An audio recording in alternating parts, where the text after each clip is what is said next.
$5 make it hurt.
Hey, what's going on? Yeah, I'm in here. What is going on today? Welcome everybody. It's a little after 3 o'clock. I'm just a tad bit late. But welcome everyone to the one and only. This is the Big Time Show podcast. As you can see, I don't care if you're laughing or not. You can see I'm already geared up, ready to go. I may not, I got to change clothes because I got to speak in the mornings. Well, sorry about that, but yeah, so I'm gonna let the cat out the bag there. But I have to change clothes. I was about to say I'm not even changing clothes. This is what I'm going to sleep in. This is what I'm going to get up in. This is what I'm going to wear all day until the game over with tomorrow. But I can't do that because I got to be at church in the morning. So I guess I got to change. I was thinking about it. I think I probably need to change clothes. And, if I'm going to church, and I got my old school helmet on, because at least I think it's gonna be an old school football game. All right, I'll get into that in a minute. What's going on, everybody? Hello to everybody on Podbean, Facebook, YouTube. However way that you are listening to me, welcome to the show. I ask that you share if you can. If not, go ahead and push the like button. Let's go on practice that now. I know this is a real day of lovers of college football. Ain't got no time to be listening to no podcast show. But it's been that way for 3 years. We ain't changed for nothing. You understand? We here. But if you don't mind, will you share that? I am still in Facebook jail on my page, which I am getting ready to share on my.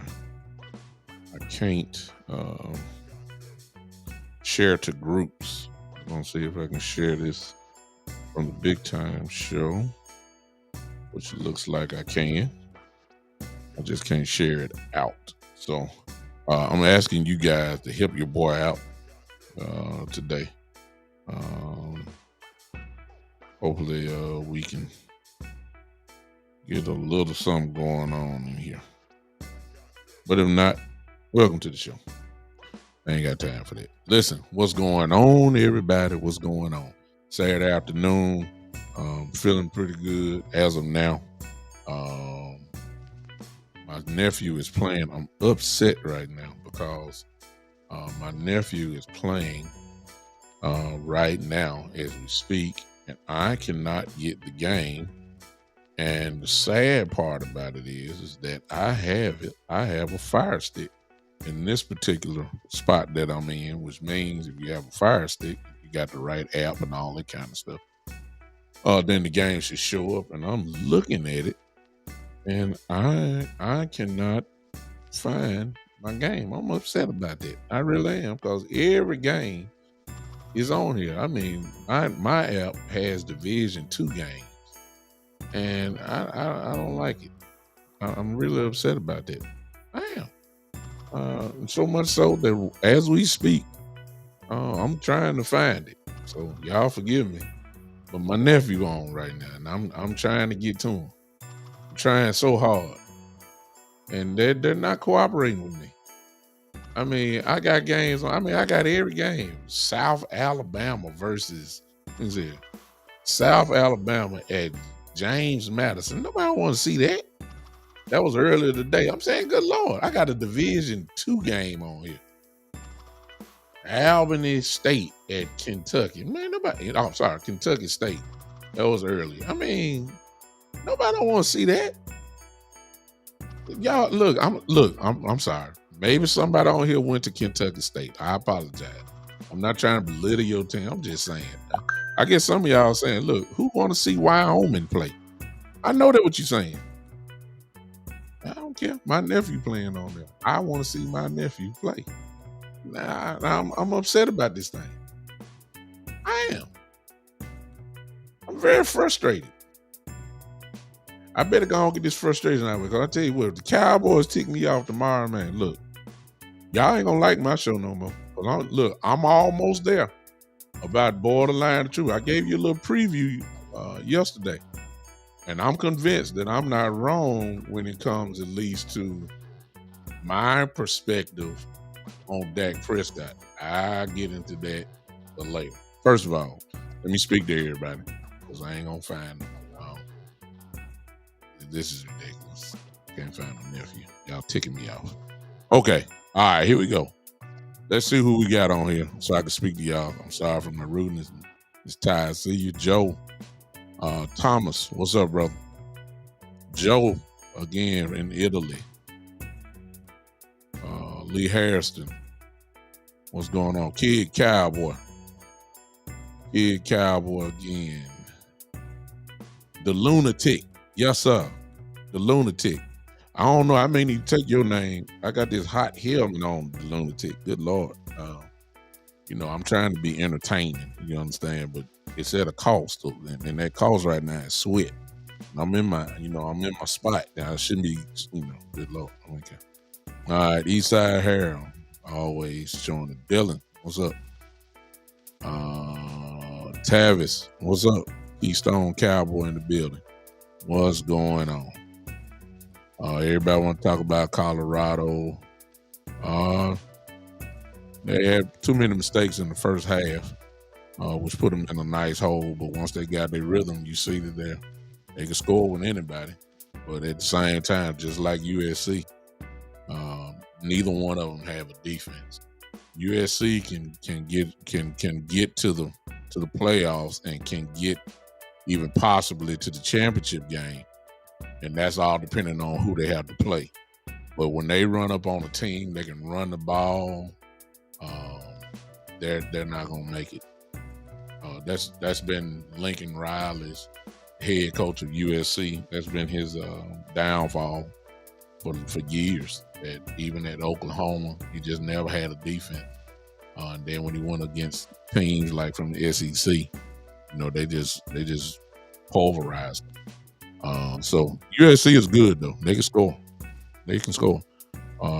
Colorado can score as well. But Colorado does not have the defensive players that they need to compete with a USC type program or Oregon type program, the upper tier of college football. Just not there yet. Notice I said yet, because it's going to change. But they fought back. Good game on that. But y'all not here to talk about Colorado. But it was a real good game. No question about that. Let's get to Dallas. One of the things that we had said earlier, before the season even started, that as good as we looked on paper, the kryptonite, and I guess that could be of any team actually, is the injuries. And you get to a point, and I'm not saying the Cowboys are at that point by no means, because we're not. But you do start getting to the point where this next man up theory sooner or later is going to run out, because your next man up is going to be your practice squad player, and that's just not going to get it done. I don't care who you are. I know that everybody going to say next man up next. Well, the next is a reason why they're on the practice squad. It's a reason why. It's a reason why guys are not on the 53-man roster. It is. And we're slowly but surely starting to dip down to the practice squad area. Most of you know what I'm talking about already. Don't have to tell you that. Tyron Smith is out for tomorrow. Report says, as of yesterday, that Zach Martin and Tyler Biadasz looks as if they are going to be ready to go on tomorrow. They did call up Hoffman. Most of you guys know that we signed Price, the center, David Price, I believe that's his name, former first-round pick. But my assumption would probably be the reason why he's probably not going to be dressed is simply he just got here this week, and he's just not ready to play yet. And when you're playing center, and of course, if you're going to be the backup center or whatever, you got to know the calls. You got to know all the adjustments. You got to know all that type of stuff, and that's just too much. You're the quarterback of the line. You got to be able to recognize shifts. And you got to be recognized people line up in certain gaps, and you got to be able to recognize all that. And there's just no way in the world that David Price could know that. No way. Usually centers are pretty smart, but come on now, they're not ready to go. All right, so forget that. So Hoffman, who played last week, has been elevated up to the 53-man roster. If you want to add something to that, because he's been pulled up, the Cowboys have to give him a contract. So while some of y'all have said, "Oh no, Hoffman," all that, no, Hoffman is very happy because now he has a contract now. And when you've been on the practice squads all your life, and when you've been, just trying to get on the roster, I'm quite sure that Mr. Hoffman, probably third string center, whatever the case, but because of the injuries, he has, and I don't know his flex position, because them guys, our guys, at least on our linemen, play at least two positions. All right. So I'm quite sure he's happy. He got a contract. I don't know the details of it, but I'm quite sure he's extremely happy for him and his family. Sometimes you never know how God will work. He got a contract that's binding. So happy for him. But for them to call him up, this is just me. This is just me now. I'm starting to wonder,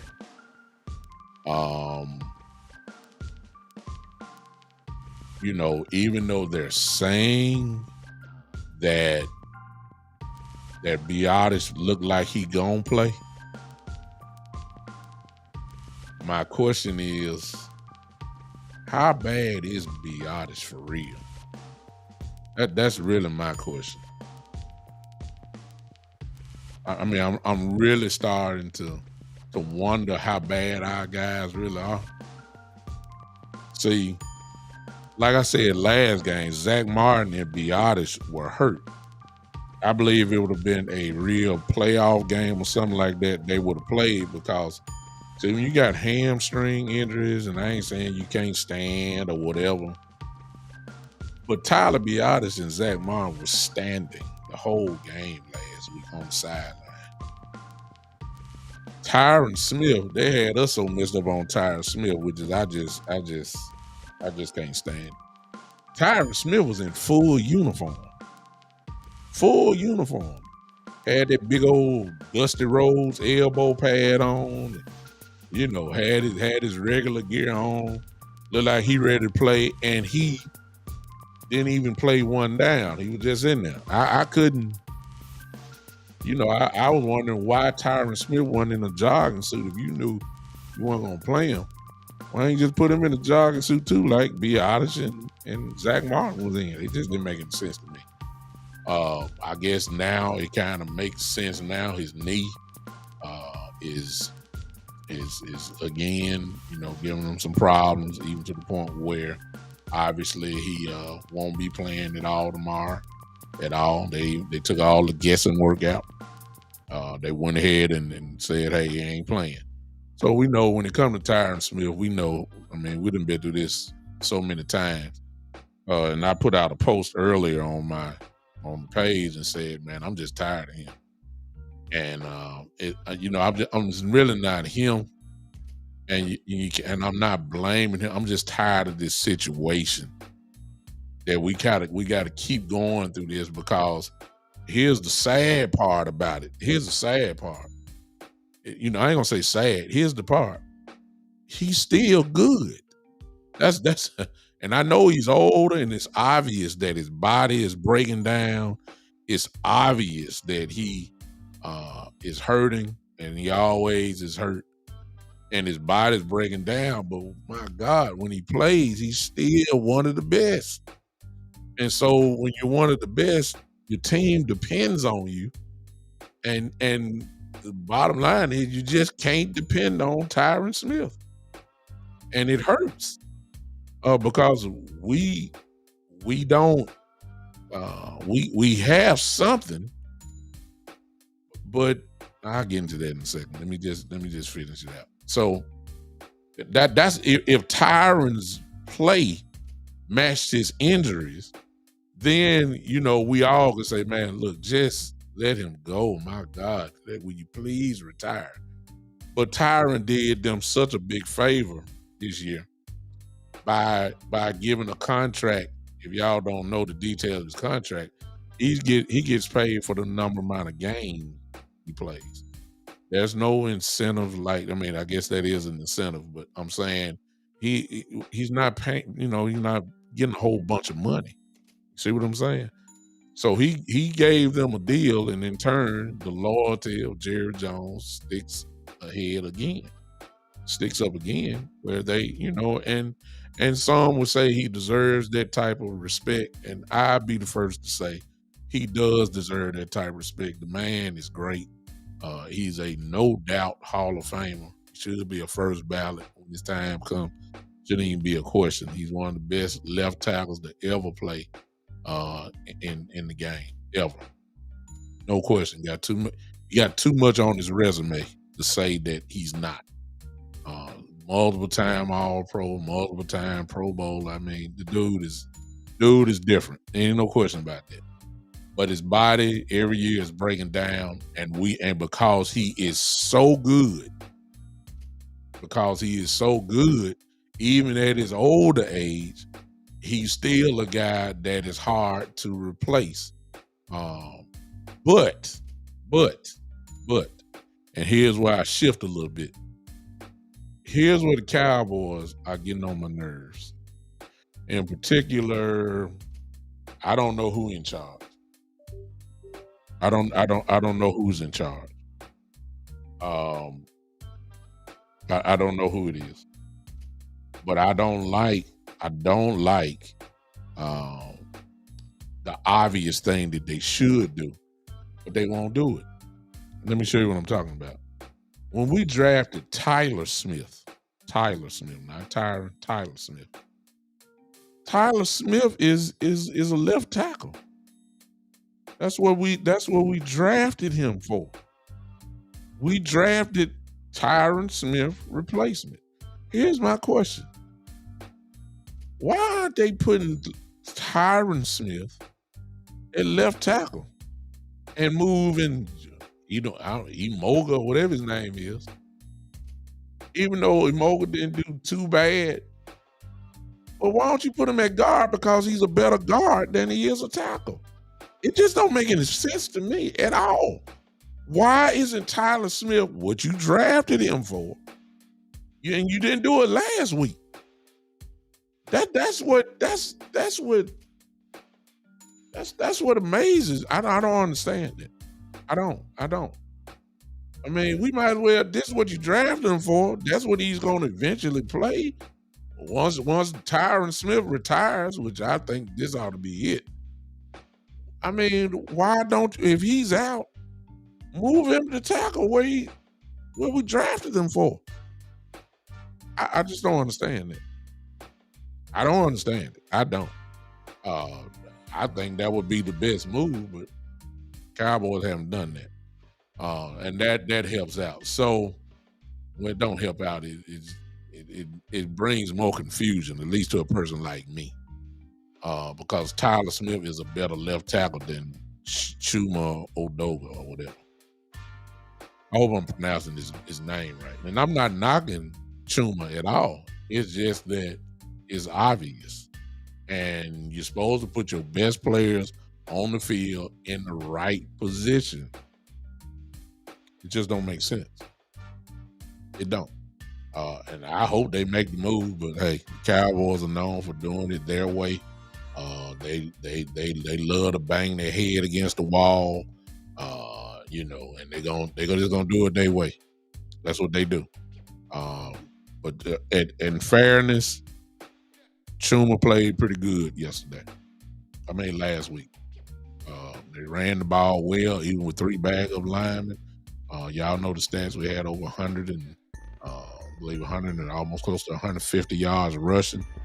Pass protection did break down a little bit, but when we were running the ball, those guys were moving people out the way.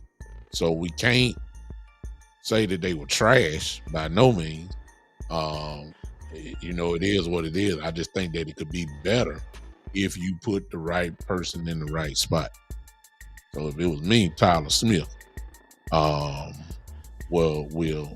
should be at left tackle. Sean McKeon has been activated for tomorrow. Quote unquote blocking tight end for Hendershot, who looks like he won't be playing tomorrow. I don't know if you guys are aware of that, but that's what's going on with that. He's going to be he's playing. I don't know why I'm hearing that noise there, but I just don't know. He's there. Malik Jefferson, who I always have liked because he's a hitting machine. But I don't like the reason why he's been called up. And the reason why is because Devin Harper got let go.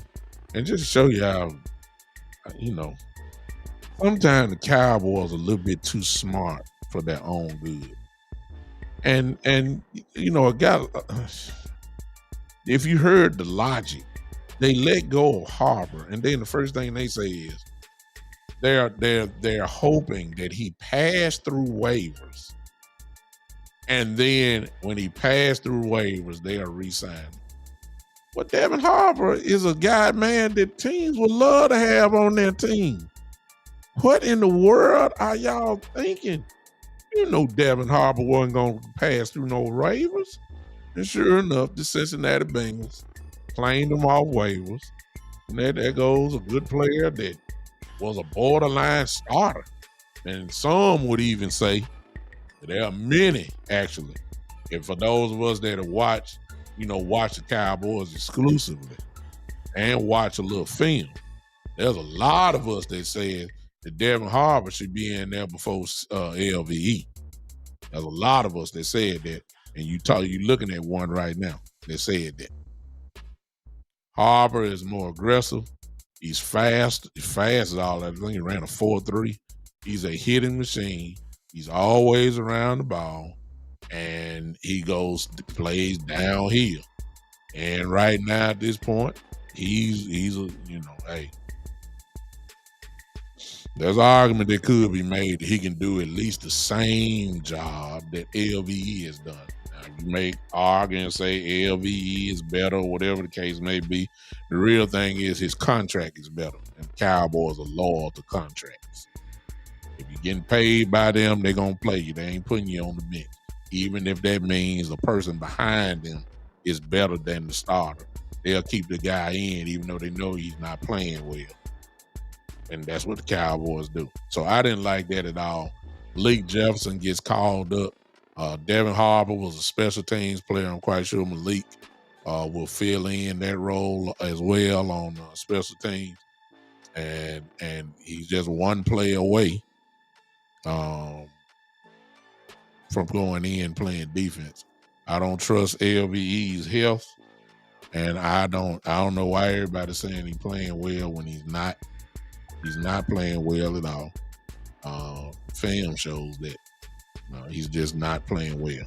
So we got a lot of stuff going on, a lot of moving parts, and the injury bug is hurting us right now. It really is. As far as I kind of gave the strategy last week, I'm sorry. Let me answer some of these questions. I'm sorry. I see y'all arguing, and who is it? Oh my God. I done told y'all, stop arguing Eastside, because he tried to make this the Houston, Texas podcast, and it ain't gonna happen here. Y'all just ignore him. No, he ain't talking about that. Juan Gomez, what do you think about the linebackers and then go Harper? I think I just answered that, Juan. I'm sorry if I missed it earlier. I hope I answered your question on that. The lunatic, hopefully coaches just did not want 3 backup interior old linemen versus Arizona. That's why CM73 was at left guard. I got you. Hey, that's a good logical thinking, the lunatic. It makes sense. And so I'm not even going to dispute that at all. And the way I even throw this in, if you want to add to it a little bit, the way our injuries are, man, we better have somebody else, because Jesus, our guys dropping like flies. There's nick pack, little nick injuries here and there and all that kind of stuff. So we probably need to activate all these guys. I can't argue with it. Mitra said, I don't know if this is Mike Solari's doing or not. I don't know exactly what point we were at when you said that. I'm going to guess and say, though, when I said I don't know who's in charge of really, saying who the linemen are or whatever the case may be. I think that's what you were talking about. I hope that's right. Or who do we keep and who do we sit down? I'm sorry, you probably said that when I was talking about why in Tyler Smith, the left tackle. I'm going to assume that's what it is. And Schumer not put back at left guard. That's a good question. Eastside says, Big Time, how many interceptions do you think Dak will throw tomorrow? 2 or 3? None. If Dak can throw 1 interception, y'all act like he threw 20. Man ain't got but 1 interception for the whole year. What y'all talking about? What you talking about? It's just that his interceptions get highlighted so much. He actually is kind of like the old days in the club, 2 for 1, 3 for 1. When he throws the interception, it's like he threw 20. Anybody else throw interception, it's just an interception. Give me a break. So how many interceptions you ask Eastside? Do you think Dak will throw tomorrow? 2 or 3? None. Yeah, none. Yeah. So offensively, if you remember the last show, let me go back to that. I think it's going to be a slugfest tomorrow, a low-scoring game. I believe that the two teams are mirror images of each other. Both want to run the ball. Both have the truth of the real matter is, and y'all ain't going to like it, but I'm just saying the truth of the matter is that they both have 2 quarterbacks who they do not trust. I don't think the Patriots trust Matt Jones. And I've been here long enough, Cowboy fan, to obviously say that I don't think that the Cowboys really trust Dak Prescott to let him just go crazy.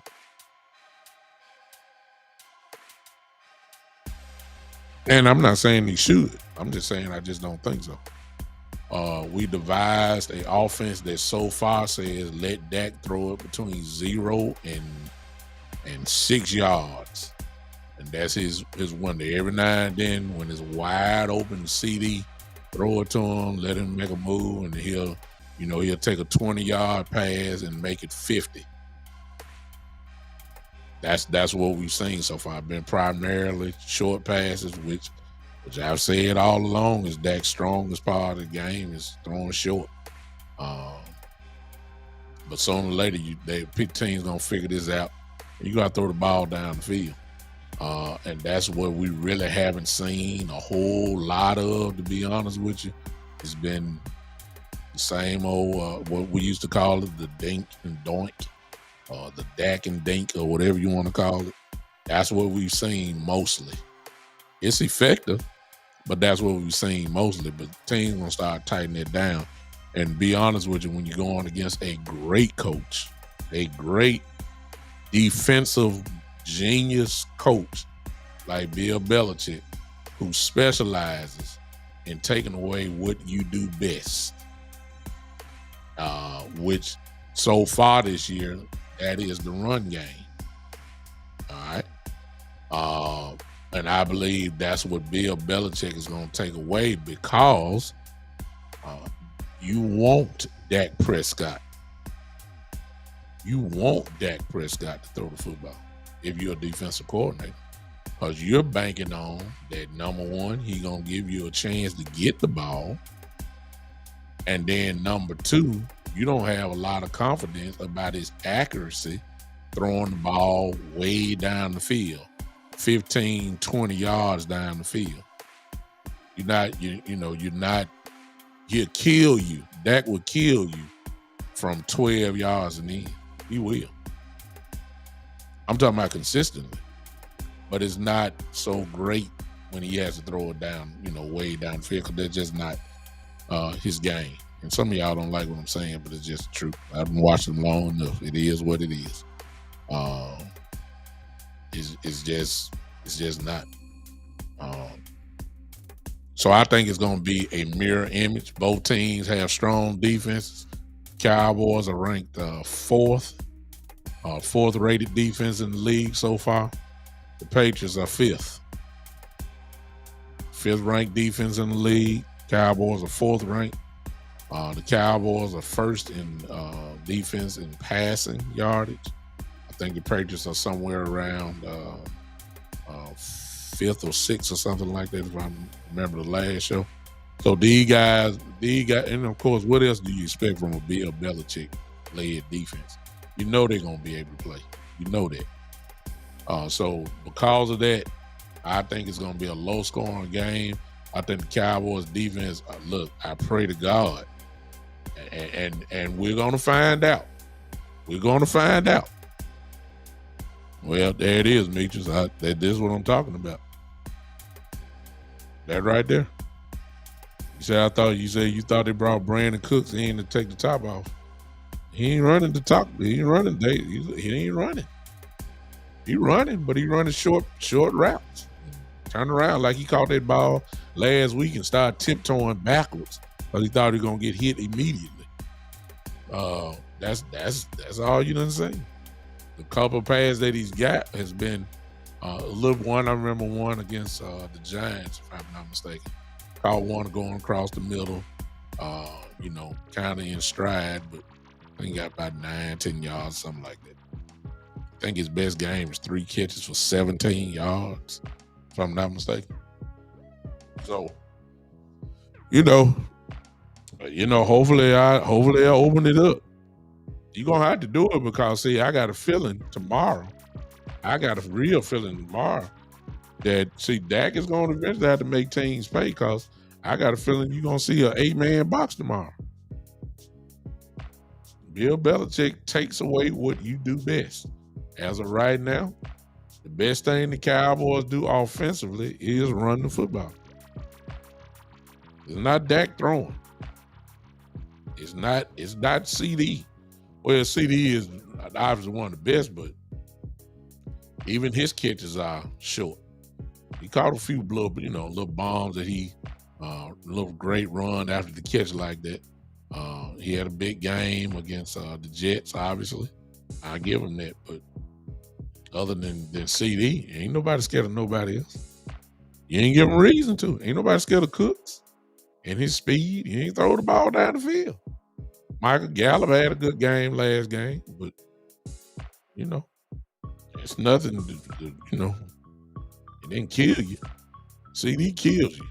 I think CD would have had 11 catches that game and over 130 yards, something like that. That's killing. But if you talking about Gallup with 4 or 5 catches for 60 yards and one of them was a big, play, hey. Jake Ferguson, nobody's scared of Jake Ferguson. He catches the ball, but ain't nobody scared of him. So what I'm saying is that if I'm a defensive coordinator, I'm making Dak drive down the field because it ain't no big plays. Not nothing worth talking about. See what I'm saying? It hadn't been no real big plays. So what you're doing is you're almost having unless the running game is killing you, which Cowboys can get you on as of right now. But I'm making you drive 14 plays, 12, 13 plays, and I'm eventually banking on that Dak is going to make a mistake. I'm not playing man-to-man a lot because Dak can kill you on that. What I'm going to do is line up in the zone and make him have to make a decision, and I'm banking that he's going to make a mistake. If I'm a defensive coordinator, that's what I'm doing. Now, since Eastside brought up his interception, how many interceptions he going to have? Let's just look at the one that he had last week. Y'all seen the film. Y'all know it's 3 men there. And he tried to get it there. I'm not sure if he saw the guy. I know what he said. Talking about he was trying to fool him and the linebacker just made a good play. Okay, I get it. If that's the truth, then the linebacker did make a good play. At first glance, it looked like he just didn't see him, though. Now, that's just me. And nobody will ever know the truth of that because they're going to roll with it and stick with that. That's fine. I'm just saying, if I'm a defensive coordinator, that's the kind of stuff I'm going to do to Dak. Tomorrow. Until he just flat out carves people up on a consistent basis. And I'm not saying Dak is not capable. I'm not saying that at all. Because I've seen him do it. But he's going to have to prove it to me as a defensive coordinator that he can do that consistently. Huh? See what I'm saying? So if I'm a defensive coordinator, that's the looks that I'm giving Dak. I'm never giving him man-to-man because CD will destroy you. Gallup is good enough to hurt you. All of them are. The only person that you just really not die hard scared of probably is Jake Ferguson. All the other receivers, they can get you. They can. So I'm hardly ever giving him a one-on-one. But if I'm saying I'm stacking the box and trying to take away your running game, guess what? You're going to be one-on-one somewhere. And when that happens, that has to make people pay. It's just that simple. To loosen up the box and all that kind of stuff. Because like I said, Belichick is going to try to take away Pollard. And we essentially played the same game. The running game has to be in effect. And you're not really letting your quarterback take over the game. The Patriots don't do it. And my opinion has been, don't let Dak do it either. I need Dak throwing the ball not 40 times. I don't need him throwing 35 times. I need Dak Prescott throwing the ball somewhere between 23 to maybe 30 passes. That's it.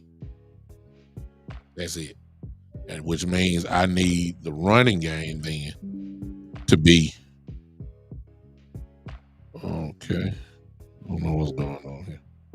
I need the running game to be on point. I need the running game to be on point. What the world going on? It's got dark all of a sudden. There we go. I need the running game to be on point.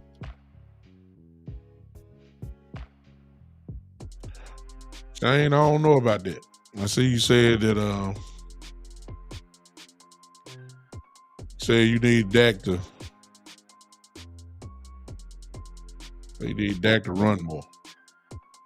Well, that's not gonna happen. You can't blame the man. Is the truth be told, as much as we talk about Tyron Smith, Dak Prescott last couple of years been missing games too. You don't, and he's not fast. You have to be selective when you're gonna let him run. Where he should be really running is, if he do a scramble like he did last week, that ain't really what you want, but I get that. But where he should be running and should be used as an option at all times is when we get inside the 5-yard line trying to score. I'm still waiting on the zone option, which could have been ran last week, and Dak probably could have walked it in. You know what I'm saying? That's when that's when you're talking about him running. That's when he needs it. If that threat is there, but I don't think that it wasn't called. So you can't blame Dak on that one. That's Coach McCarthy. And then, once a quarterback gets injured, other than maybe Lamar Jackson, and Lamar is calmed down a lot too with his run. Well, I can't say that he ran for over 100 yards last week. But other than him, quarterbacks ain't really running like that's just part of it. All it takes is them to get cracked one good time and one injury, a big season-ending injury or a 5-6 game injury. You don't want that. So I don't know why I get it. You just gotta be selective when you do it. That's what I say about Dak running. It ain't nothing wrong with 3rd and 1. Why do we have to give it, why does he have to turn around and go back 3 yards and running back running from 7 yards back, try to get 1 yard? Why don't we do the quarterback sneak? I don't get that. I don't get that. He's big enough. He always kind of leans forward. He's very capable of running a quarterback sneak. I don't see the problem with it. You just got to be selective. A lot of y'all wanted to talk about, and we talked about it last week, about the red zone issues. Well, I think one of the things you got to do, and I'm not saying it's a fix-all, but I sure would like to see it, going back to the Giant game, where you showed everybody the amount of weapons that you had. You showed Turpin scored. He ain't been able to do that since the first game. You got Turpin, you got Deuce Vaughn back there. You still got Pollard who has scored inside the 5-yard line, I think about 3 times himself. You got Rico who runs hard, and then you got Limpkin back there. I believe he could be the power, could be the punishing back, to be honest with you. You gotta use what you have instead of trying to get cute and trying to pad Dak's touchdown stats up. Trying to get him, trying to get, you know what I'm saying?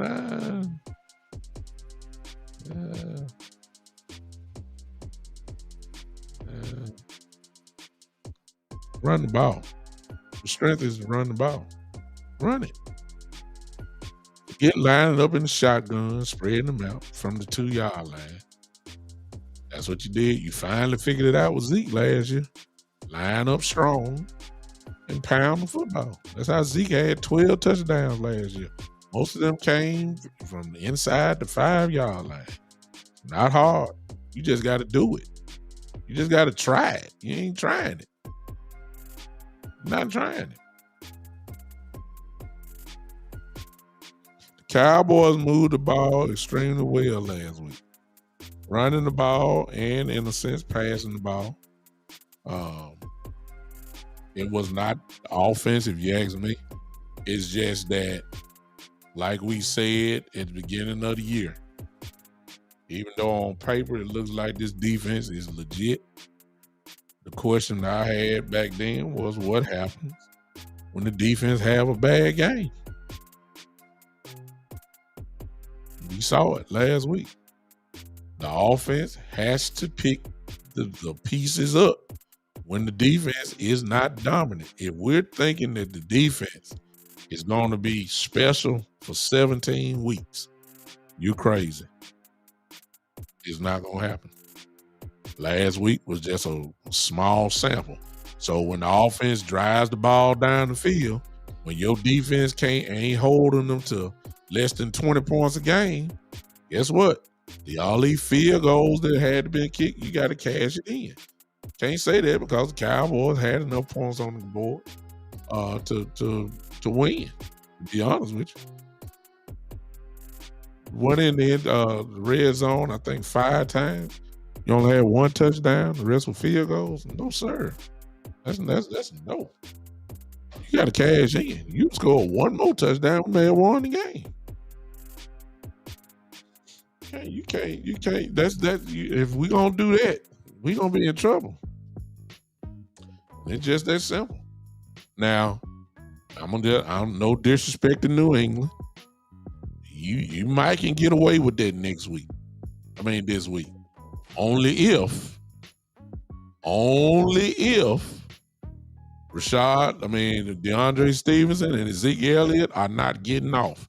Now, if they're getting off like Arizona did last week, we're going to be in trouble. I'm going to tell you that right now. And you know New England finna come in and run the ball, especially after seeing what Arizona did. You know they're going to try to do that. That's right up their alley. Now, if we're stopping them or play better, and when I say better, I ain't talking about what we gave 220 up last week on the ground. I ain't talking about, well, how much y'all improved or how much did you give up this time? Well, we only gave up 185, 195. No, that's not good. No. I'm talking about under 100. Now, we're doing that for both of them, then we're talking. You give up over 100 yards rushing, that's not good. If you did 101, whether it's 2 or 3, 2 running backs, that's not good. They got to show me, because my question is still the same. Can we stop the run? That's it. That's it. It's the same question that I've had for the last 4 to 6 years. That has been answered. It's just been answered the wrong way. The answer is no. The answer is no. And I love Dan Quinn, but I'm having a hard time figuring out something. And I think it's about that time, y'all. After 3 games, after a preseason, after a draft, and tomorrow is where you start seeing where you are. So usually it's every 4 games. They call those quarters. So 4 games, that'll be tomorrow. I'm going to go ahead and just start off because I don't think it's going to happen. See, we drafted Moses Smith in the first round, and I don't care what y'all say. First rounders play immediately. I don't care what the position is unless it's, quarterback. The only time really first round to sit on the bench is quarterback, because usually they end up playing, but those first couple of weeks they sit down for about 4 to 5, 6 weeks or whatever the bye week, and then they turn the offense over to them. That's just how it always have been. In the rare exceptions of maybe Aaron Rodgers being Brett Favre's backup, those situations, you totally get it. But usually, if the rookies are not starting immediately, kind of like, for instance, since Eastside here, the rarity of like a C.J. Stroud who started day one, Bryce Young started day one. Like that. There was nobody there really for them to, to work with. But in a rare case like, Aaron Rodgers, Brett Favre like that, that's the only time to sit down. Any other just need guys playing. They may not be starting, but they're on the field. Martin Smith ain't really been on the field, y'all. No, not to the point of a level of a first round defensive tackle. The kid in Philadelphia on the field every play. Jordan Carter for Philadelphia. Leonard Davis for Philadelphia last year was on the field as a defensive tackle. Cowboys say we drafted him to stop the run. We can't stop nothing if he on the sideline. So I'm starting to question how good really Mazi really is. That's what I'm trying to tell you. Because see, I done seen Golston and Osi be the starting tackles, and then Hankers will come in to relieve them. You see what I'm saying? So if Mazi ain't really on the field a lot, which he has not been, my question is why? And I'm starting to wonder, look, even if it's a matter of, he doesn't have the right leverage, or he just hadn't figured out what we want to do as far as defense, or he not attacking his gap or whatever. Whatever the case may be, that ain't what a first round pick is. It's almost, so far to me now, he's this year's Jalen Tolbert of last year.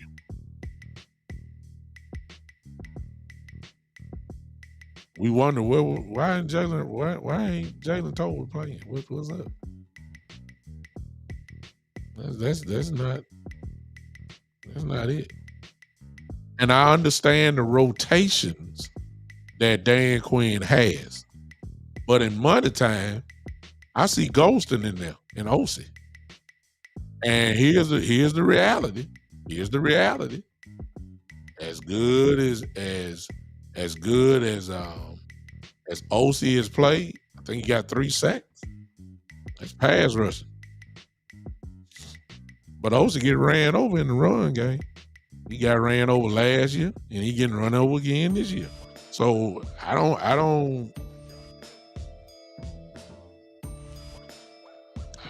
just calling like it is. They ain't really stopping nothing. They're too. Is it safe to say that is Osi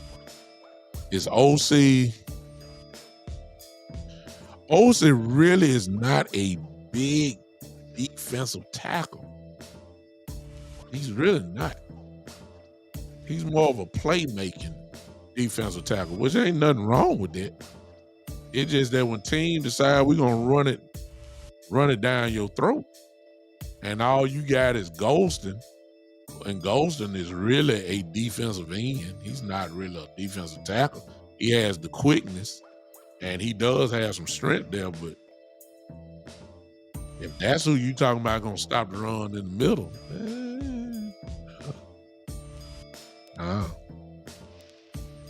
you need some beef there.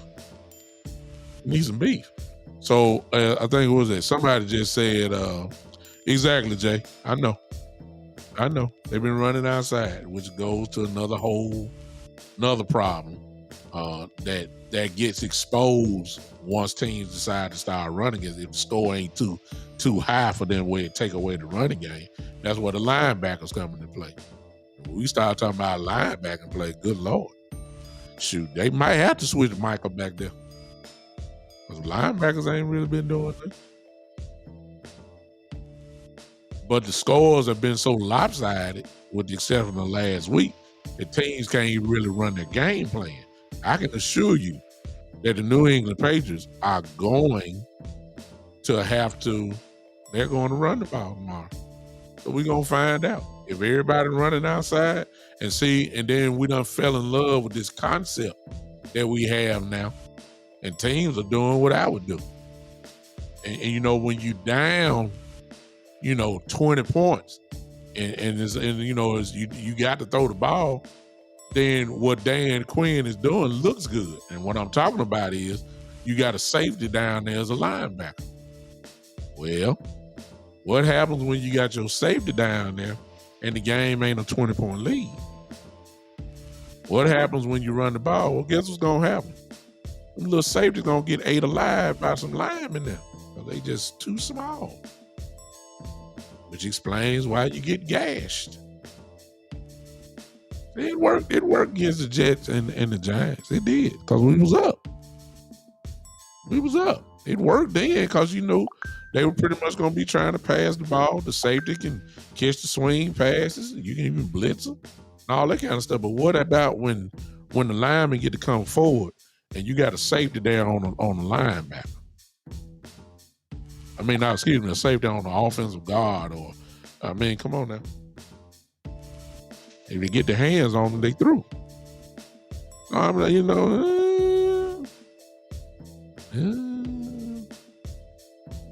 I don't think, I don't know, but I really don't believe Dan Quinn was happy with Harper being gone. I can believe that. Now, I don't have no way of verifying that. It's just my thought process. Because Harper was too close to really getting on the field to me. Now you got to try to coach up Malik Jefferson just in case LVE gets hurt or whatever the case may be. You got to go ahead and coach him up real quick. I just believe he wasn't too excited about Harper being gone. I just don't think so. I mean, let's look. Who is? I know it's Malik. But who is our back? I guess Malik can play both. He can play middle and outside. Because God forbid we have any more injuries at the linebacker position. I mean, we done let them all go. Cox gone. Cox is gone. Malik Jefferson. Harper is gone. I don't even know who the other linebackers are. Let me look at this depth chart while I'm here. I don't know. We done let go of the.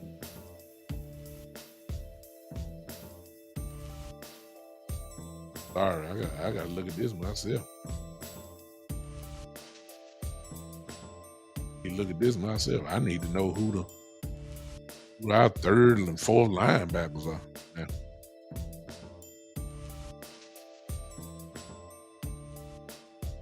Yeah. Overshown is injured. Let's see it right here. We ain't got. Look, this is how bad it is. Marquise Bay. Look on the depth chart. Let me show y'all this. That's what I need to do so y'all can see this. Let me show y'all this. Let me show y'all this.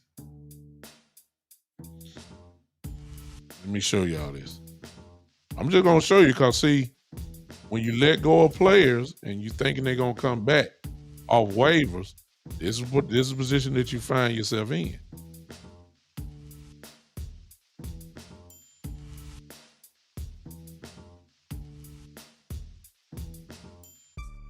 Let's look at this together. As of today, here's the chart.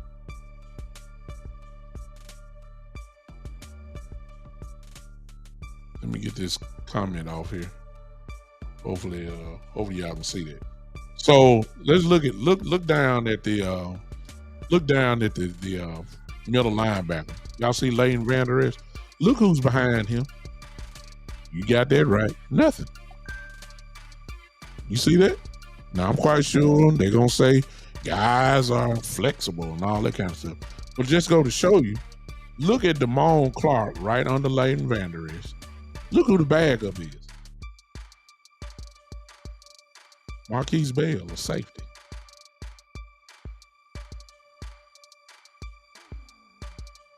They may have to move Mike off the line, which wouldn't be a bad thing because that brings Dante Fowler and Sam Williams more into the game. And you may have to move Michael back there, for real. Because when you look at what we got behind him, Malik just got called up. So Malik is there.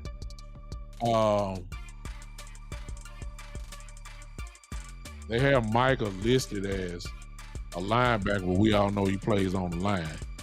Look at the depth chart. Overshawn is that, so Overshawn is not playing. So they really don't have nobody there.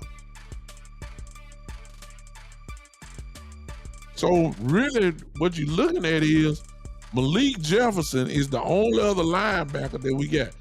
I mean, come on now. Come on now. I mean, we can't afford an injury at the linebacker position. If not, we're going to have safeties playing. And I'm quite sure since they got Marquise Bell there, that then you can assume as well that Donovan Wilson, because that's what he's done before, Donovan Wilson can play in the box as well. I mean, I get it, but we need some help. Yeah. That's why they wanted Harper to come back. That's why they were hoping he could pass through waivers. Because when you look at our depth chart, I mean, we Overshawn gone, Harper gone, Cox is gone. I mean, they're gonna have to move Michael Parsons back. They really are. That's gonna be my guess, and I'm not saying that's gonna be for tomorrow. I'm saying, but that makes sense because you got, if it happened, you got Sam Williams and you got Dante Fowler there. They got Dorrance Armstrong listed as a starter, but really Michael Parsons be down there on the line. So Dorrance really is coming off the bench. So the way I look at it is you move Michael there, that brings Armstrong, Fowler, and Sam Williams more of a prevalent role, which I think may be a good thing, especially in the case of Sam Williams. Sam Williams need to be on the field because he's a problem. And some of y'all gonna say, yeah, a problem with penalties for jumping offside. Okay, that's fine, that's fair. I can deal with that. Dorrance Armstrong is a 7-sack guy, and the probable reason why it's not double digits is because he's not getting a whole, gigantic number of snaps like DeMarcus Lawrence and all those guys. So I'm just showing y'all the depth chart as of today. And I got another question. Y'all see this right here? Would y'all look at OC? Let me ask y'all this question right here. Where's Neville Gallimore at, man? What is he? Is he what's going on? Is he playing? I mean, huh? What is he hurt? I mean, what? Where is he? Where is Gallimore? Maybe that's the reason why Ghosted is playing, because as you can see the depth chart there, Gallimore is right behind OC. I haven't seen him. I've seen Ghosted plenty. I haven't seen him, so I don't know where yet. I don't know where yet. I know I ain't heard his name all year, and I don't know if he's.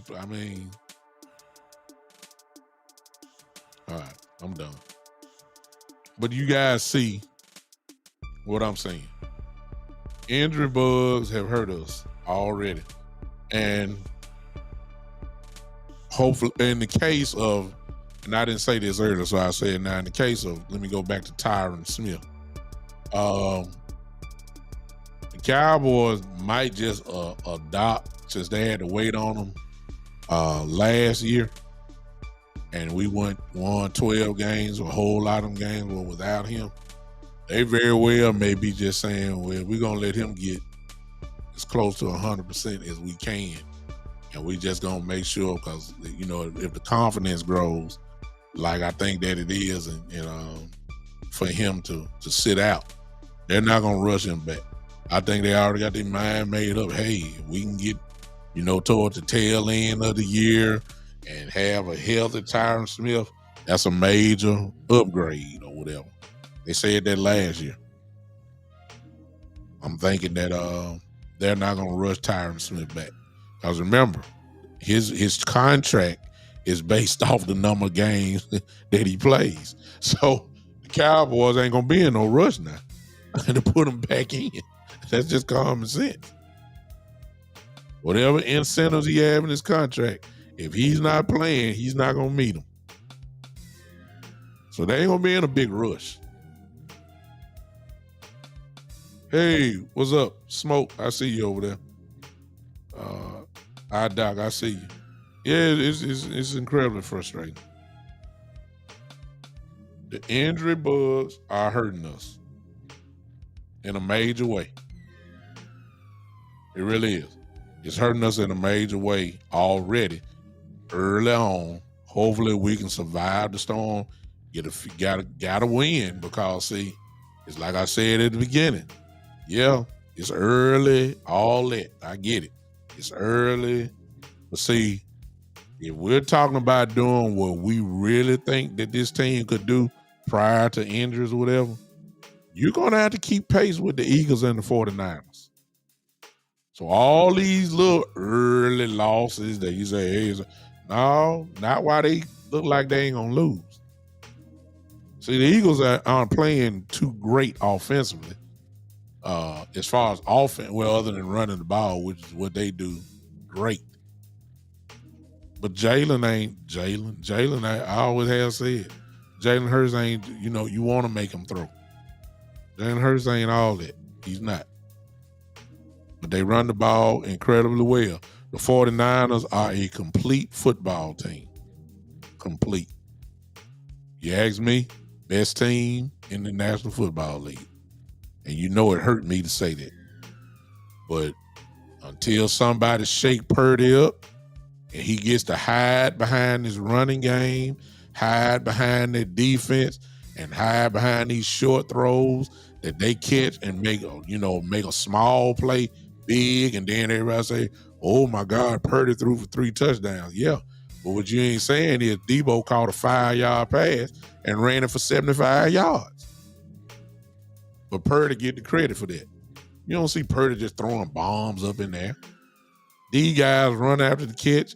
Great offensive system, great offensive coach. And then the defense they got look like they the same defense. Purdy gets to hide. And until another team makes Purdy have to be the quarterback, which ain't going to be a lot because they too good running, too good on defense. They too good. They are. Until that happens, you're gonna have to find a way to keep up with the 49ers. It's early. That's what it's early. Yeah, it's early. They got a whole season to go, which is true. I'm not knocking that. But your TV look like mine. You see what the 49ers look like? You see what the 49ers look like? They ain't no joke. They not. I would say the same thing about us, but we took a little step back last week. And so because of that, the 49ers, in my view, other than right now the Miami Dolphins, of course, other than those two teams, those are the two on paper, not on paper, just your eye test. Those are the two best teams in the league. If you want to argue Philly, then that's a good legitimate argument. I'll give you that. That's a legitimate argument. And you're going to have to keep up with the 49ers and the Eagles, especially the Eagles. I mean, that's our division rival. You don't want to fall 2 games behind early. You don't want to do that. That's why the game last week it hurt so bad, because those are games you're supposed to win. The 49ers and the Eagles ain't losing those games. They just not. They're just not. They're not. The team they supposed to beat, they beat. That's what I thought we was on until I saw what I saw last week. And I said, and I know we had injuries. I give you that, but I'm saying, and I get it, Mike. I see what you said. They have struggled offensively, but their defense is legit, and they can run the football. And the bottom line is they struggle, but ain't nobody beat them. They 3-0. We're 2-1. We cannot fall behind 2 games. We can't. We can't fall behind two 2.5 games. We can't do it. If not, if we make the playoffs, we're gonna be on the road again. Remember, we need a game at home. It's hard to go on the road and win the playoffs. It's hard every game. I mean, it's hard to win at home, but it's hard to be on. And that's what and that shows you a greater years we had last year. The Eagles had even a greater year. And when is the last time you seen a 12-win team start on the road in a playoff game? 12 wins, I done said so many times before. 12 wins usually win your division. 12 wins usually get you a home playoff game.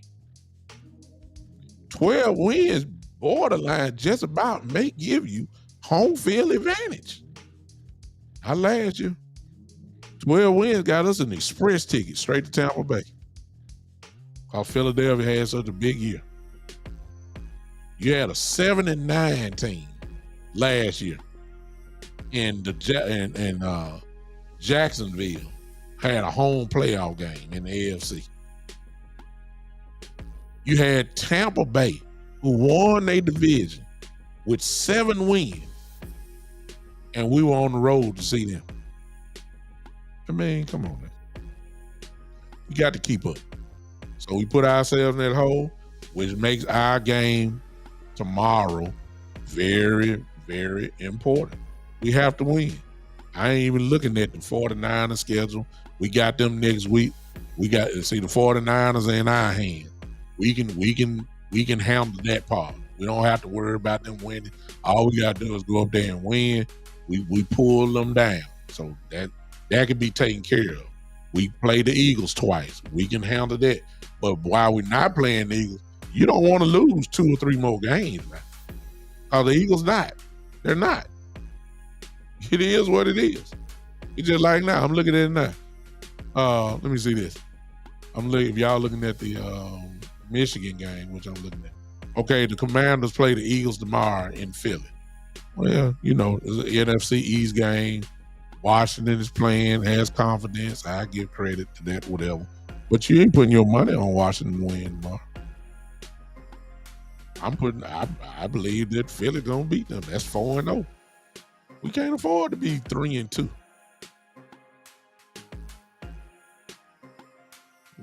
Joe said Arizona playing the 49ers. Trust me, the Arizona Cardinals, man, ain't gonna look. Arizona played their Super Bowl last week. They will not look the same tomorrow. Everybody plays the best game of their lives against us. Josh Dobbs would look like Josh Dobbs again. James Conner would not see 100 yards probably for the rest of this year. Everybody plays their Super Bowl against Dallas. Arizona looked like a playoff team last week. Tomorrow they may not even score a point. Seriously. I done seen it too many times. Everybody play their best game against us. And we got to match it. So tomorrow, hey, Zeke Elliott is going to be fired up and ready to go. Major say we got the line 6 points against the Patriots. Shoot, what was the line last week? They're on the road. Shit. That don't mean nothing. Now when the team see them stars come in, when that team see them stars come in, all of a sudden they play like they the world champions. Don't mean nothing.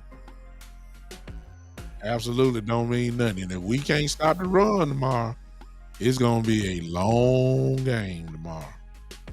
I'm just telling you. And they going to test us.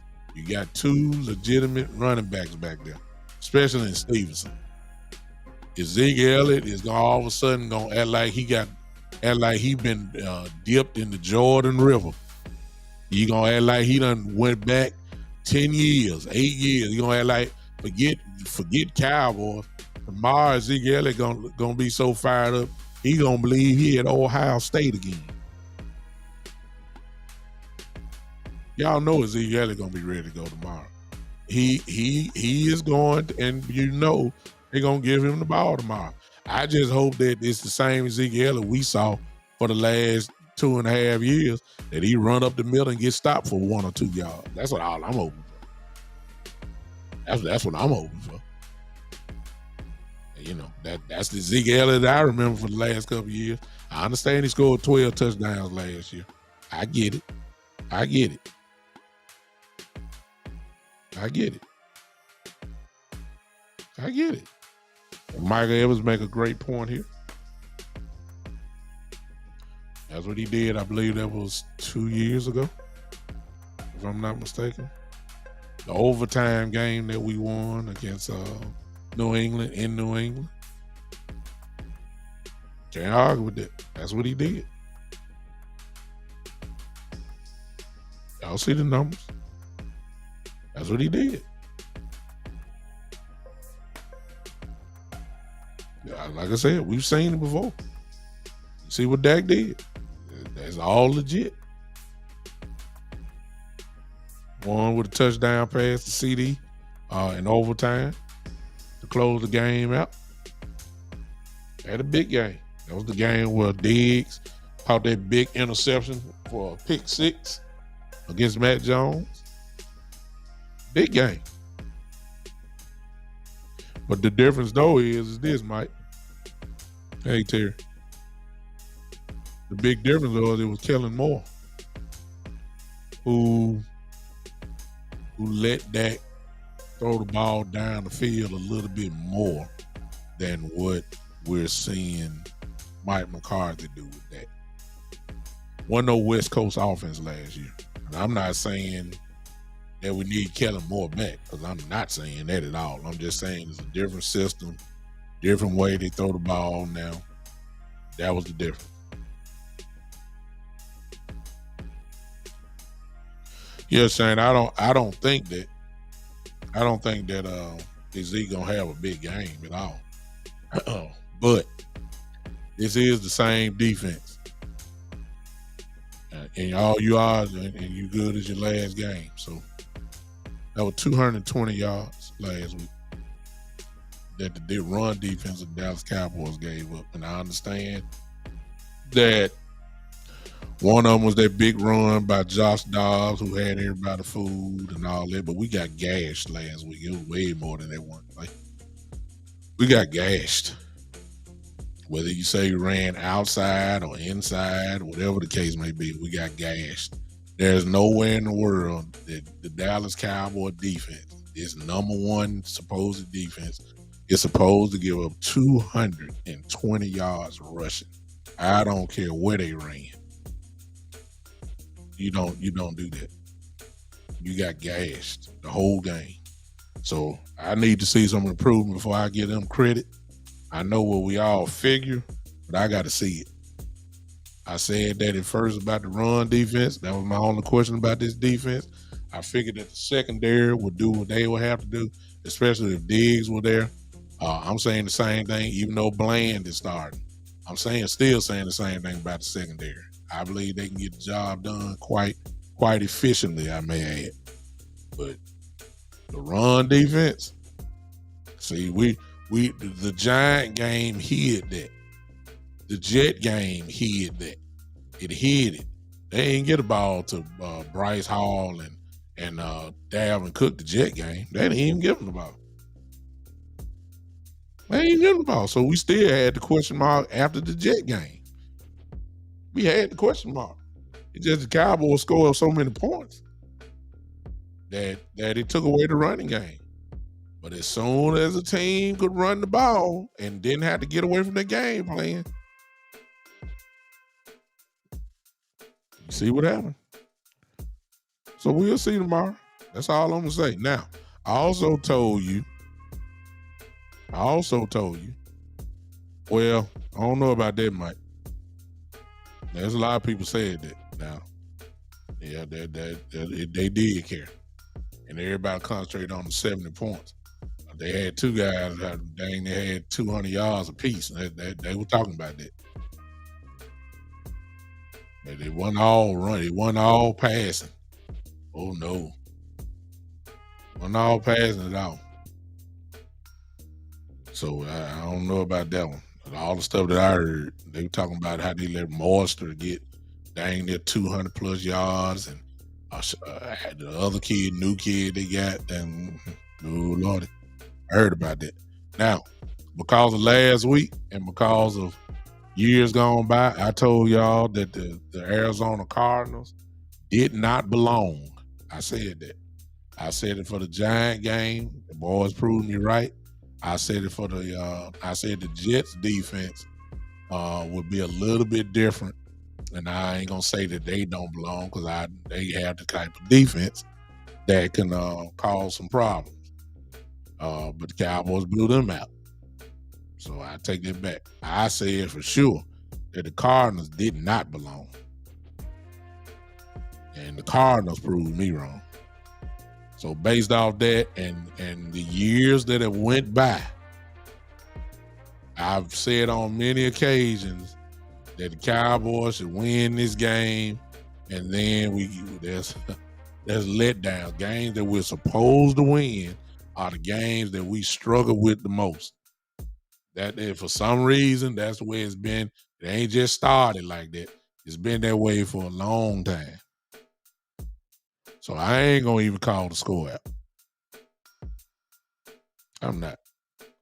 But I'm gonna let y'all do it. Y'all put in the score. I don't know how y'all. I'm just trying to see how y'all feeling about this one. I don't know. Look, I'm sorry. They let me down last week. Defensive, they did. All right. So I'm gonna let y'all figure it out. Cause see, I'm gonna be honest with you. I don't know what team gonna show up. I don't. They're gonna have to show me. And I understand it was 1 week, one bad week. Okay, show me. If you show me that, then I'll come back and say, hey. I'll say, hey, that was just one bad week. I'll say that. We back on stride now. And I ain't saying we gotta blow out the Patriots. I'm not saying that. I just want to see how we gonna play. Joe says Dallas 40, Patriots 14. Okay. All right. That means everything is going back to the Giant and Jet week. The defense is going to be smothering like that. Greg says 35-10 Cowboys. Shane says 31-14 Cowboys. Okay. I hope it's like that. I know that when we start talking about running offensively or stopping the run defensively, it's all about attitude. It's about attitude. Terry says 24, New England 18. It's a close game. A closer game. All right. Anybody else? What you got over there, Podbean? Oh no, I don't see. Okay. If you don't mind, put your score in, Podbean, over there. Michael says 27-17 Dallas. So everybody in here, with the exception of Terry, has a double-digit win. Some of y'all got it as a tremendous blowout. Somebody calling me from Arizona. Who is this calling me from Arizona? Hope it ain't on the Arizona Cardinals. Call from Antonio. Calling you. To accept, press 1. To send I ain't opened up the call line, but I'll do it now because I was interested in Arizona. What's up, whoever this is? Welcome to the show. What's going on? Hi, this is Antonio from Arizona. Check this out big time. I think the Dallas Cowboys, they need to work on designing their one-play pass play. I mean, I feel like if you do that, that'll help the team better. You know what I mean? You just can't go out there and just create a play. You got to design the play. If you look at the Cardinal game, that's a perfect example. I saw where Zach was in the pocket to his upper corner. If you look later in the second half of the quarter, if you look, he's got Pollard right there. He don't even get the ball and throw it to Pollard. He's sitting there hesitating. Don't hesitate. Throw the damn ball. It's not hard. That's all you got to do. Then later on, he had another play pass. He could have went to Pollard. He hesitated on that one. I don't understand that. Pollard's right there. He's your fourth option. It's like he don't see the whole field. You got to see 1, 2, 3, 4. See if your first option ain't there, your second option ain't there, your third option ain't there. if you're fourth there, go to it. I don't understand that. Some of the stuff that you said are saying, I saw it on the all 22 film, where he could have made the play. It didn't necessarily mean it was going to be a touchdown, but that was the open guy. And you and in Dak's defense slightly, I guess, I believe he's trying to get his hand, trying to put the ball in his best player's hand. You got to go to CD or look for a CD. I give him that. And he's a tight end thrower around that area a whole lot. So I get it, but what you're saying is true. And you're not gonna see what my man is talking about. You have to have the all 22 film so you can see it straight ahead. Most of you know about all 22 film. And you will see that what he's saying is actually right. At least you would have gave your man a chance to catch it and run it in, make a move on somebody, and then try to get an end zone. Yeah, because when you see it, Big Time, check it out. When you see it, right, you can see it on film. You can see the game. Polish right there on the right side. You can see it. Zach got the ball in his hand. I don't know what he's looking at, but I'm like, man, get the ball to him, man. It's only one red jersey on that side of the field. Pollard would have caught the ball, would have shoot dude, made him miss. He'd at least set it up first and go, if not getting the red zone. You see what I'm saying? Yeah, I agree. You got to look at the film and you got to look at the film. I don't understand certain people when they watch the game. They don't really look at the whole film. Watch the whole film take place of everything that goes on. And I'm saying another thing they messed up. Why didn't McCarthy and Dan Quinn throw a challenge flag on that sack that Parsons got? That's a safety. You heard the commentary say it. That's a safety. Everybody knows that in the game. You sack it. If it's a hole in the end zone, everybody knows this. That is a safety. That's a word, a point to the defense. Yeah. I don't understand that. I just don't understand the plans, the play calling, and decision making of the football team. Yeah. The only thing that I'll say that the replay won't pick up the whistle though. It look, and I know what you're talking about. It did look like that, but the question is, when did the whistle blow? See what I'm saying? I'm saying when the holding happened, when he threw the flag, was he in the end zone? A lot of people say yes. That the commentators were saying in the game, saying that, well, you can see right there inside the goal line and the 1 yard line, wasn't even at the one. They say that's when the holding flag came out. And I'm like, dang, you got some great split second vision. You know what I'm saying? To say that, how can you see that? You can't really say that. So I get what you're saying on that. Yeah. But you're right. Man, I appreciate your call. Go ahead, man. Go ahead. All right. I'm going to let you go, my brother. But one more thing I'm going to say. They're not using Brandon Cooks right. So I'm just going to let you know that, too. They're not using him right. Oh, I agree with that 1,000%. If he ain't going to catch the ball, at least let him run. Just run down the field. All right, my brother. Appreciate you, man. Thanks for calling in, man. All right. Bye-bye. You too. All right. Well, I guess the phone line is open. Terry Turner says, Bill Belichick is a real defensive coordinator. No way this is a blowout. Well, yeah. I think that he's going to do a good enough job. And let me say this about, I'm talking about Dak and all that. Please understand, the same rules apply for Matt Jones. We want him to throw the ball. I don't trust Matt Jones. Call from Eastside, the great. I don't know if you great, Eastside, but you just Eastside. You ain't no greatness at all. But go ahead. Eastside is in the house as predicted. But go ahead. How you doing, sir? Doing the best that I can. I was listening to that caller earlier, and he was saying they wasn't using Brandon Cooks correctly.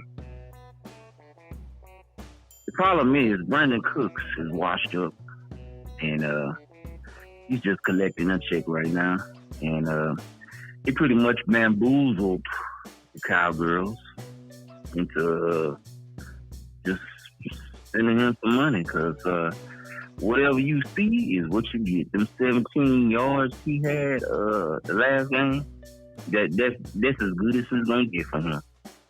He was on his last leg a couple of years ago for Houston, and he just sign an extension with Dallas, and y'all thought y'all was getting this Hall of Fame gold jacket type player, which was false, very false. Try to tell you, but hey, you just thought the old Eastside was lying. But hey, I see Zeke tomorrow running for a $125. I ain't gonna say 50, but knowing Belichick, he see that defense, and you know he see the weakness, and he gonna run right at your weakness, and we know that weakness is the Wolf Hunter. Wouldn't you agree, sir?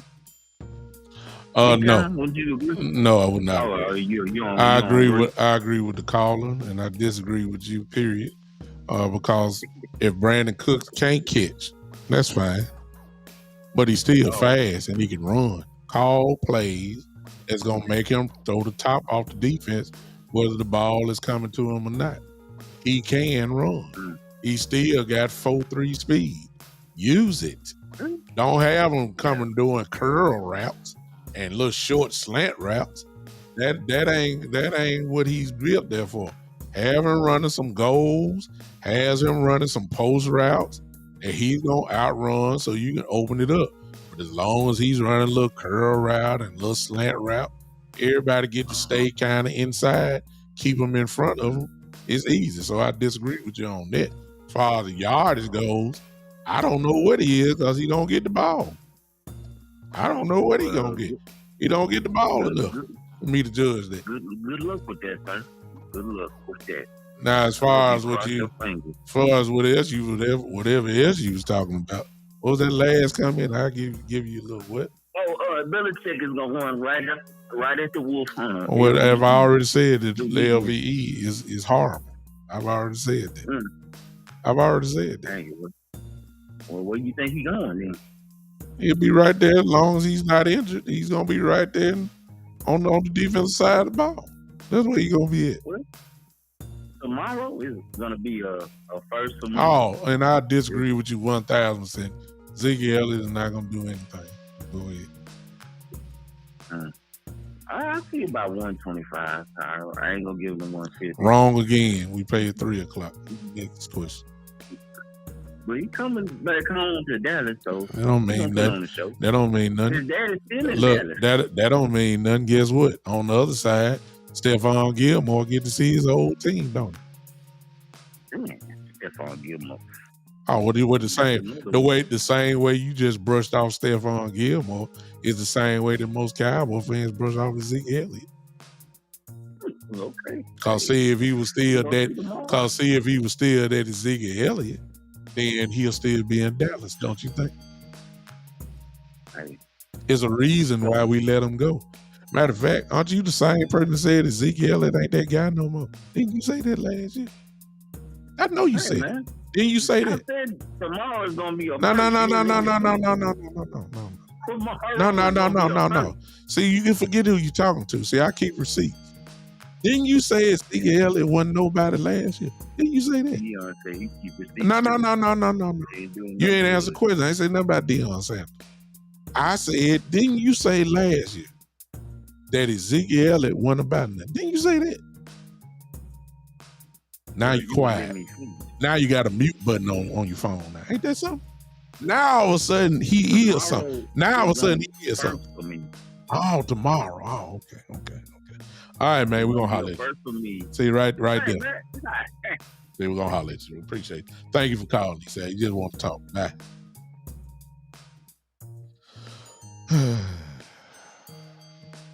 As usual, Eastside Harold. Always worried about Cowboy business. Always. I need to just give him his own segment. That's the comedy show. That's the comedy part of the show. Because he ain't never talking about nothing. He just want to be heard. That's all. Deal with your Houston Texans and try to, win again. Like y'all won last week. I was shocked. Y'all win again. Just all that kind of stuff. Just do what you do, okay? We care less about the Houston Texans and what they are, what they represent. Who cares?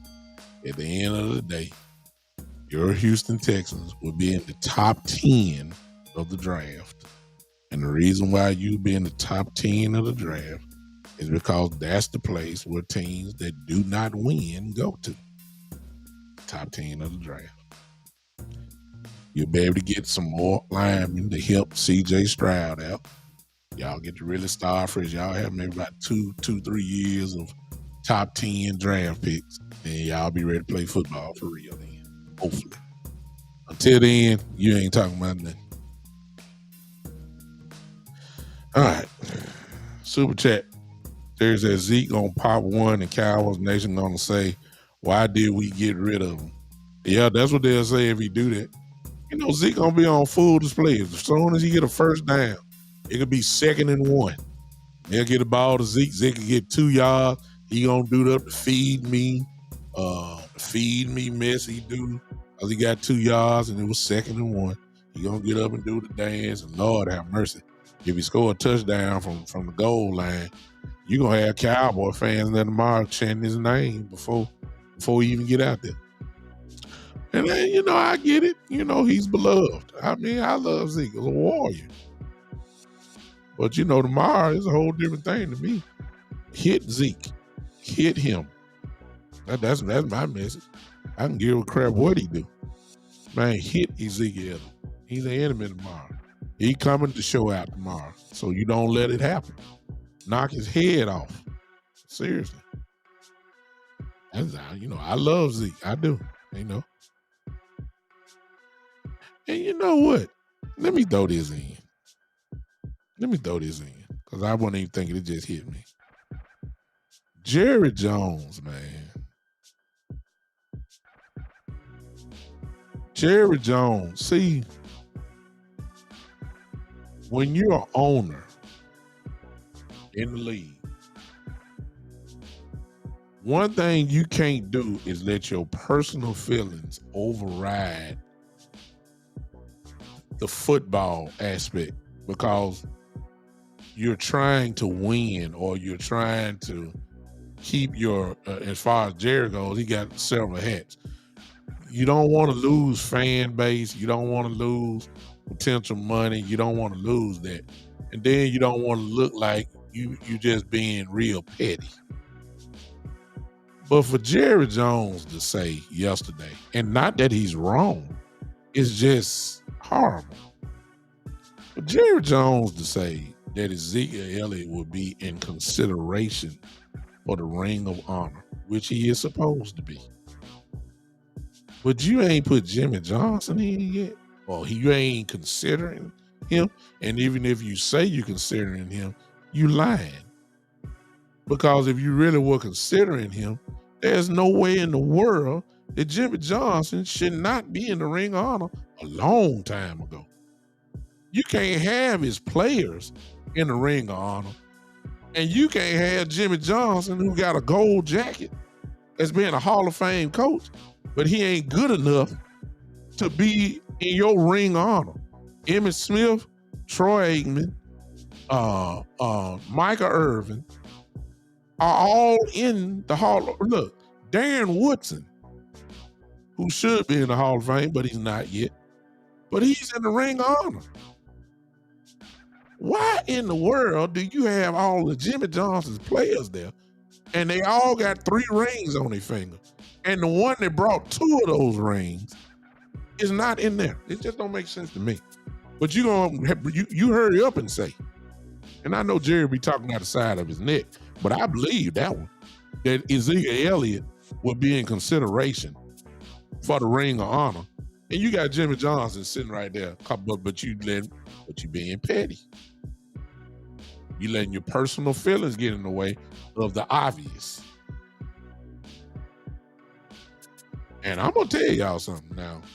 Now, there's no way I can prove this. There's no way that I can verify this. But I'm a believer in what you dish out, come back to you. I've heard people say this before, that until Jerry Jones do right by Jimmy Johnson, And that's only one way. Put them in the Ring of Honor. Cowboys will never get to where they need to be. I've heard that. And years later, I'm starting to halfway down to lean that way. Terry said, Jared, man, with no honor, can't bestow honor on Jimmy.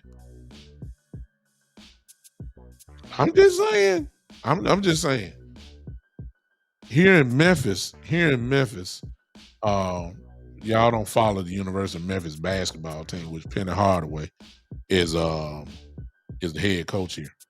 Well, before Penny took over for years, the way that the University of Memphis shoved out Coach Larry Finch. I don't know if y'all may not know anything about Coach Finch. Coach Finch was an All-American in Memphis in the early 70s and also became the head coach of the Tigers for almost 20 years or so, close to it. And they shoved him out of here for Calipari. So everybody in Memphis has always been a team lately, over the last 15 years, a team that everybody recognizes, even though y'all don't watch Memphis. You usually, 5-6 years ago, Memphis was always top 10. You'll see them on ESPN. And Memphis has always been this team that everybody say, hey, they're the most dangerous team in the country. They can beat anybody or whatever and all that kind of stuff. And then they just can't quite get over the hump. And a lot of people right here in Memphis have said, hey, until Coach Finch has gone on to be with the Lord now, passed away a couple of years ago. But they're saying that while he was living, until they do right by Coach Finch, Memphis won't get to where they need to go. I ain't saying that's the trade case or not or whatever. It's almost like a voodoo curse. But look, you can't do wrong like that. And Jerry Jones is wrong. It's horrible. It's horrible for him. And no knock against Zeke. Zeke should be.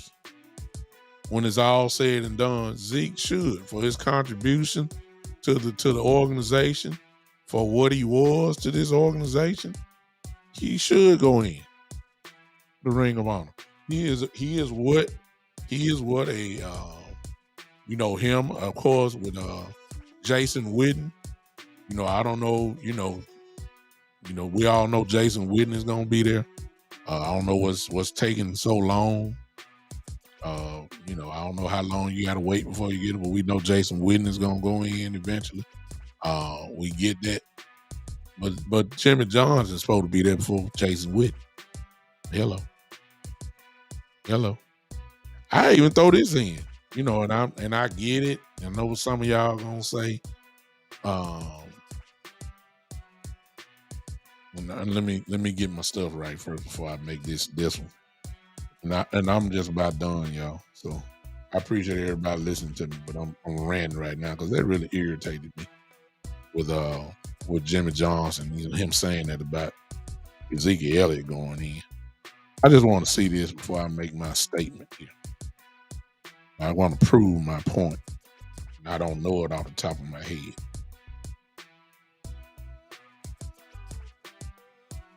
Get this right.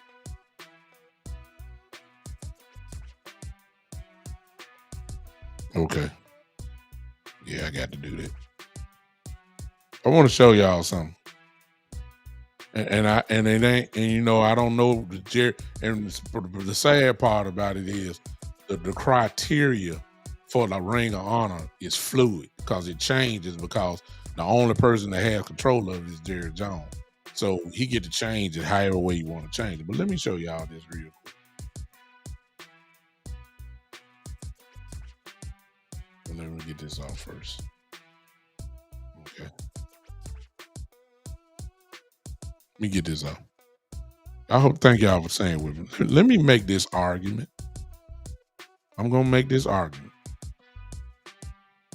Because there's somebody else that should be in the Hall of Fame. And I'm not saying it because, of what's going on now. I'm just going to show y'all the stats. And I'm going to let the stats speak for itself. And I know what some of y'all gonna say before y'all even say it, but I'm just telling y'all, as we saying contributions and what he did and all that kind of stuff. And there are some guys up there that's gonna be in the Ring of Honor that are not champions. I'm gonna throw that in. Just about everybody in the Ring of Honor is a champion. They won. Jason Witten is gonna be in the Ring of Honor and he ain't won nothing. I would bet you that even Jerry Jones is gonna consider Tony Romo to be a Ring of Honor. I ain't saying he going in. I'm saying he's gonna consider that. Guarantee it. Because you know how he love Romo. All right. But this guy right here, y'all, by the name of Deion Sanders. Don't worry about what he did in Atlanta.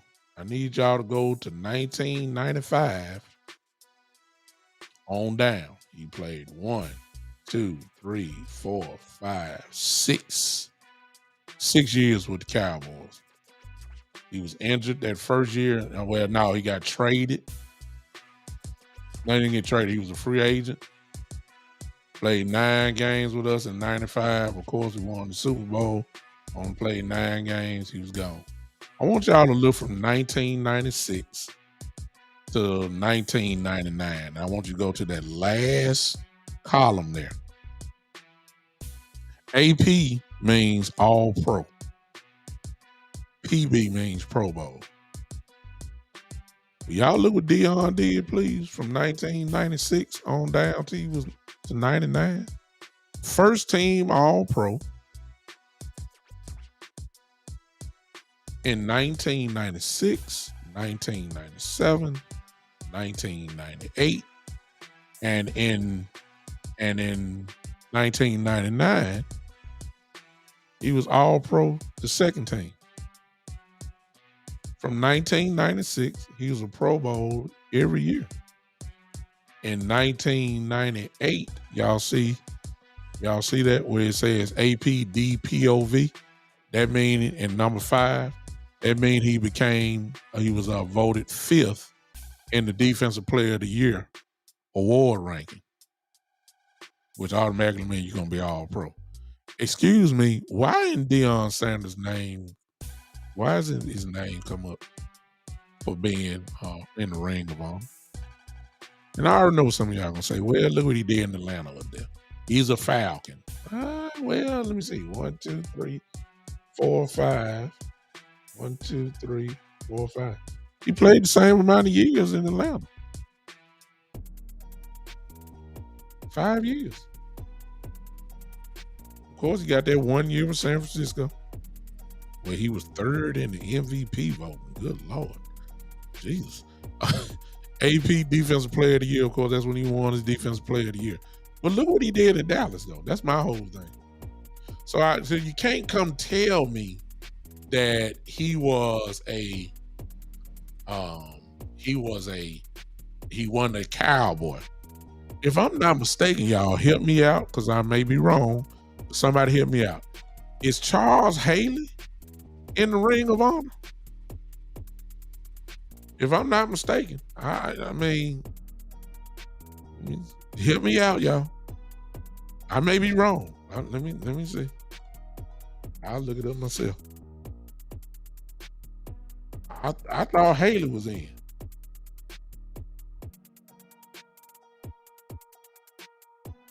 I know he's in the Hall of Fame. Ain't no doubt about that.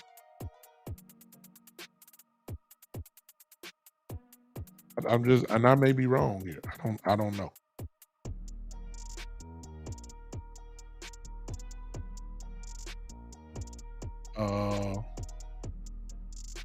Yes.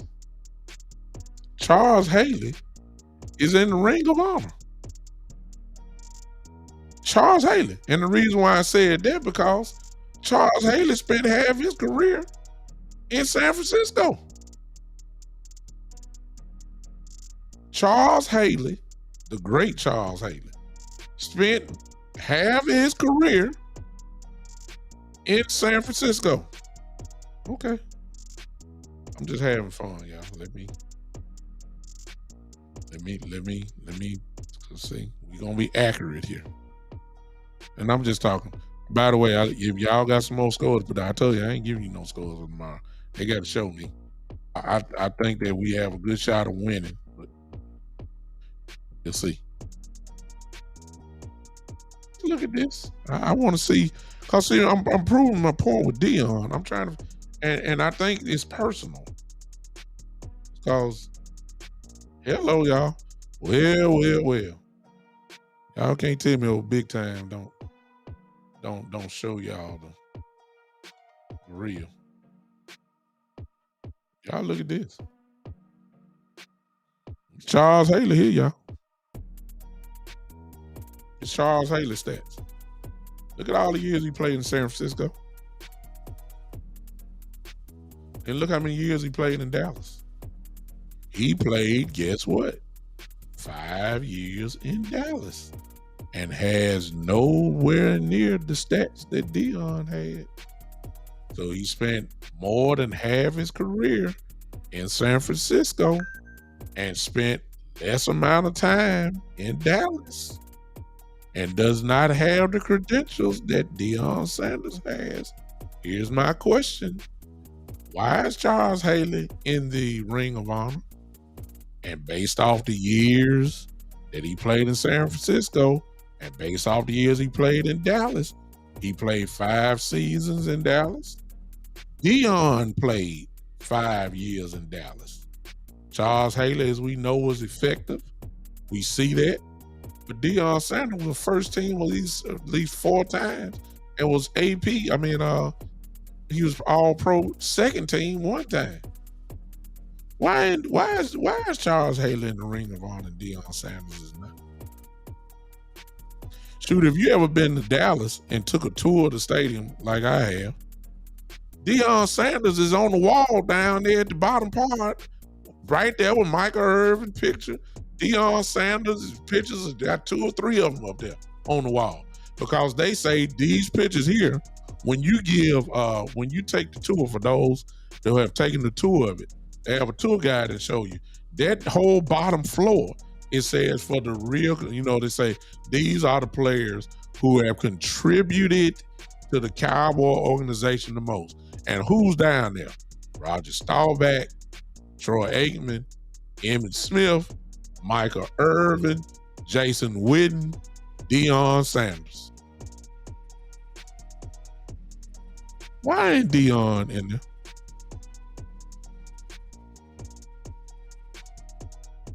These are Charles Haley stats. Y'all see that? Look at the years from Dallas. Look at the years from Dallas. Just look.